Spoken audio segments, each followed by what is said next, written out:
जम्मू खित्ते से कांग्रेस के वाहिद एमएलए इफ्तिखार अहमद साहब हमारे साथ इस वक्त मौजूद हैं। कल से मुसलसल गुज़िश्ता कुछ रोज़ से अपनी कॉन्स्टिट्यूंसी में जो है अपने लोगों के साथ थे। मीटिंग्स जो है उन्होंने रिव्यू मीटिंग्स डिफरेंट डिपार्टमेंट्स के साथ ली, लेकिन जम्मू कश्मीर यूटी में जो है बतौर एमएलए अपने फराइज अंजाम दे रहे। इससे कबल आप सभी लोग जानते हैं जिस तरह से रियासत में एमएलएज होते थे, किस तरह से लोगों के मसले मसाइल जो है वो हल किए जाते थे। आज इन्होंने हमें वक्त दिया है, सबसे पहले शुक्रिया। थैंक यू आमिर भाई। क्या क्या कहेंगे सर, जिस तरह से आपने गुज़िश्ता कुछ रोज़ से अपने कॉन्स्टिट्यूंसी में बहुत सारी मीटिंग्स ली, अफसरान के साथ और अवामी मसाइल उठाए, क्या लगता है अवामी मसले किस तरह से हल होते हैं? देखिए, पिछले 3-4 दिन से मैंने हर डिपार्टमेंट की रिव्यू मीटिंग ली। जितने भी डिपार्टमेंट हैं, चाहे वो कोई भी डिपार्टमेंट था, लोगों के वेलफेयर के लिए, चाहे बिजली डिपार्टमेंट था, Jal Shakti, revenue, health, education, PWD, R&B, rural development, हर डिपार्टमेंट की मीटिंग ली। और मैं आज अपने रजौरी वासियों के लिए एक और खुशखबरी आपके माध्यम से बताना चाहता हूँ कि रजौरी का एक इम्पॉर्टेंट ब्रिज, जिसको बंडाला ब्रिज के नाम से जाना जाता है, वो ब्रिज काफ़ी 4-5 साल से बंद पड़ा था। उसका सिर्फ थोड़ा सा काम हुआ था और उसके बाद बंद पड़ा था। और क्योंकि वहाँ कोई आर्मी की तरफ से, बीएसएफ की तरफ से कुछ ऑब्जेक्शंस डिफेंस मिनिस्ट्री ने लगाए थे। जैसे ही मैं एमएलए बना और मैं समझता था कि ये ब्रिज बहुत इम्पॉर्टेंट ब्रिज है, क्योंकि हमारे ढांगरी ब्लॉक के लोग जो हैं, या हमारा मेडिकल कॉलेज है, या हमारा ये जो नगरोटा, पलमा, मैरा या बुद्धल, बकोरी, यहाँ से जो लोग आते थे, जुआ नगर में जाम की समस्या हमेशा रहती थी, कंजेशन रहती थी। उसकी वजह से घंटों जाम लगा रहता था। ये ब्रिज बड़ा इंपॉर्टेंट ब्रिज है, जो पिछले 4-5 साल से बंद काम पड़ा था। मैंने एमएलए बनने के साथ ही हमने इशू को टेकअप किया और उसके बाद मैंने इसके चीफ मिनिस्टर साहब से बात की, फिर एलजी साहब से बात की, डिस्ट्रिक्ट एडमिनिस्ट्रेशन ने से भी बात करके इस इशू को टेकअप किया। और मुझे खुशी है और मैं मुबारकबाद देना चाहता हूँ अपने कॉन्स्टिट्यूंसी के लोगों को। अब डिफेंस मिनिस्ट्री की तरफ से परमिशन मिल गई है और बहुत जल्द वो लेटर आ चुका है हमारे पास, परमिशन का लेटर। और बहुत जल्द 2-3 दिन में हमारे वहाँ ऑफिसर्स, जो हमारे जेके पीसीएल, पीसीसी के डिपार्टमेंट के, पीडब्ल्यूडी, आरएंडबी डिपार्टमेंट के और आर्मी की तरफ से जो ऑफिशियल्स हैं, वो मीटिंग करेंगे वैली व्यू स्कूल में। और वहाँ एमओयू साइन होगा और उसके बाद काम वहाँ स्टार्ट हो जाएगा।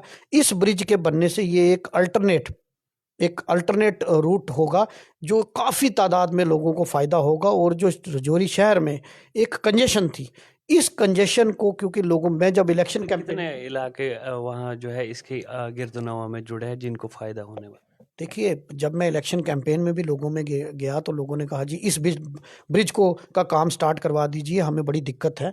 और सबसे बड़ी बात है, क्योंकि लगभग कालाकोट का पूरा एरिया, लगभग इस पुल के बनने से एक अल्टरनेट रूट आएगा। और लगभग मुझे लगता है कि बुद्धल, बकोरी, काफ़ी इलाका, कम से कम भी 3-4-5 ब्लॉक और एक कॉन्स्टिट्यूंसी, बुद्धल कॉन्स्टिट्यूंसी, काला कॉन्स्टिट्यूंसी, सिर्फ रजौरी कॉन्स्टिट्यूंसी के लोगों को ही नहीं बल्कि बाकी अदर कॉन्स्टिट्यूंसीज के लोगों को भी बेनिफिट होगा। तो मैं आज रजौरी कॉन्स्टिट्यूंसी के लोगों को मुबारकबाद देता हूँ और इस ब्रिज का काम बहुत जल्द कंप्लीट होगा। शुक्रिया। किस तरह से काम इस वक्त हो रहा है? बतौर एमएलए आप देख रहे हैं कि एक यूनियन टेरिटरी में एक बतौर एमएलए आप काम कर रहे हैं, तो किस तरह से रिस्पांस रहता है ऑफिसरान का? या आप भी जानते हैं कि यहाँ एक डिबल गवर्नमेंट इस वक्त चल रही है, तो क्या इस हवाले से कहेंगे? देखिए, स्टेट का मुतबादल कभी यूटी तो हो नहीं सकता, और वो भी स्टेट जो महाराजा के दौर की स्टेट, स्पेशल स्टेटस जिसको था। लेकिन क्योंकि लोगों ने वोट दिए हैं, लोगों की उम्मीदें हैं, पिछले 10 साल में लोगों ने सहा है। और आज जब मैं एमएलए बना तो लोगों को थी कि एमएलए दिखते नहीं, तो मैंने पूरी कॉन्स्टिट्यूंसी का टूर किया और 34 पंचायतें अभी तक मैंने कवर कर दी हैं एमएलए बनने के बाद, जिनमें मैंने शुक्रिया अदा किया लोगों से। एक दिन एक पंचायत में रहता था, मेरे वहाँ म्यूनसिपल कौंसल भी है, उसकी भी 4-5 वार्ड्स मैंने कवर की। और लोगों के जो मसाइल हैं एडमिनिस्ट्रेशन से मैंने टेकअप किया।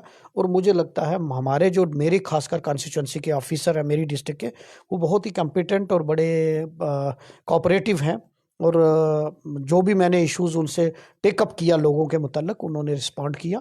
और अब स्टेट लेवल पर कुछ इश्यूज हैं जो स्टेट हुड मिलेगी तो उसी के साथ वो हल होंगे। जम्मू प्रोविंस के आप वाहिद एमएलए हैं जिनका ताल्लुक कांग्रेस से है। कांग्रेस ने जो है एक एमएलए यहाँ से जीता, एक सीट यहाँ से जीती, लेकिन कैंपेन के दौरान जब असेंबली इलेक्शंस हुए आप भी कहते थे कि हम स्मार्ट मीटर्स को यहाँ से उखाड़ के फेंकेंगे। तब आप नेशनल कॉन्फ्रेंस के समझो शाना बशाना चलते थे। बिल्कुल आप कहते थे कि इंडिया अलायंस हर जगह जो है हम उसका हिस्सा हैं। तो उसके बाद आपको तकरीबन रिप्रेजेंटेशन नहीं मिली। इस तरह से कैबिनेट की अगर हम बात करें या आपने ली नहीं। लेकिन क्या कहेंगे जो अब सीएम साहब ने कहा है कि 100% स्मार्ट मीटर्स जब लगेंगे तो उसके बाद ही 200 यूनिट बिजली जो है वो फ्री लोगों को मिल सकती है। देखिए, जहाँ तक आपने सरकार में शामिल होने की बात कही, तो हमने कहा कि यूटी में जब स्टेटहुड बनेगी तो हम शामिल होंगे। और हम पावर के लिए नहीं बल्कि जम्मू कश्मीर के मुस्तकबिल के लिए हमने अलायंस किया था। और हमने बीजेपी को रोकने के लिए, सेकुलर फोर्सेस को मजबूत करने के लिए हमने अलायंस किया और उसमें हम कामयाब भी हुए। इसमें कोई दो राय नहीं कि जम्मू प्रोविंस में हमें नुकसान हुआ और हमारी एक सीट आई है। उसमें जो भी रीज़न रहे वो फैक्ट फाइंडिंग कमेटी बनी है। उसमें तारक हमीद करा साहब जो हमारे सदर हैं, उन्होंने फैक्ट फाइंडिंग कमेटी कंस्टिट्यूट की कि पता करो क्या रीज़न रहे कि किस वजह से कांग्रेस को नुकसान हुआ। यह हम अपनी बात लोगों तक नहीं कह पाए। जहाँ तक आपने बात की कि हमारे मंशूर का, तो क्योंकि मीटर जो है स्मार्ट मीटर वो तो पहले से लग रहे थे। अब उस इशू में ये है कि 200 यूनिट बिजली फ्री देनी है।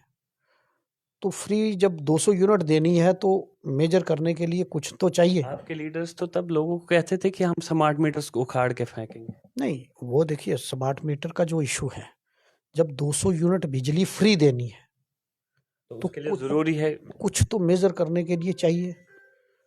तो उसके लिए जो एक वाया मीटर एक वो निकाला जा रहा है, क्योंकि अभी आप देखिए हमारे जितने भी पावर प्रोजेक्ट हैं वो सेंटर के पास है। बिजली हम पैदा कर रहे हैं लेकिन उस बिजली का फ़ायदा हमें नहीं मिल रहा। तो मैं तो कह रहा हूँ कि अगर हमारी स्टेट हुड हमें वापस मिल जाती है, ये प्रोजेक्ट हमारे पास आ जाते हैं, तो हमें हमारे पास सरप्लस बिजली होगी, हमें किसी से भीख मांगने की ज़रूरत नहीं पड़ेगी। आपने मुद्दा उठाया आपके इलाके में, जिस तरह से मैं देख रहा था कि आपने जब मीटिंग पीडीडी डिपार्टमेंट के साथ ली, आपने कहा कि जो बीपीएल जुमरे में आने वाले लोग हैं उनको बिलें जो है वो ज़्यादा आ रही है। देखिए, उसमें मेरे पास कंप्लेंट आई जब मैं फील्ड में घूमा, तो गरीब लोग, कुछ बेवा औरतें जिनको सरकार की तरफ से चावल 2 रुपए 3 रुपए किलो दिए जाते हैं, उनका हज़ार 1500 बिल। तो वो क्योंकि बीजेपी जो पीडीडी डिपार्टमेंट है उसके जो ऑफिशियल्स हैं, जो मीटर रीडर हैं, वो जाके वहाँ देखते ही नहीं कि किसके कितने बल्ब हैं।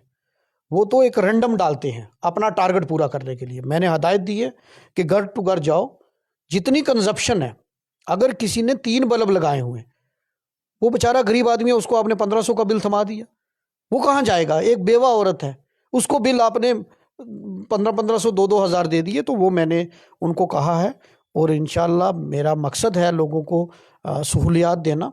उसके अलावा बिजली डिपार्टमेंट, फिर मैंने जल शक्ति डिपार्टमेंट की रिव्यू मीटिंग ली जिसमें जेजेएम स्कीम है। वो एक बहुत बड़ी स्कीम है लेकिन ग्राउंड पे उस स्कीम का कहीं नज़र नहीं आ रही थी।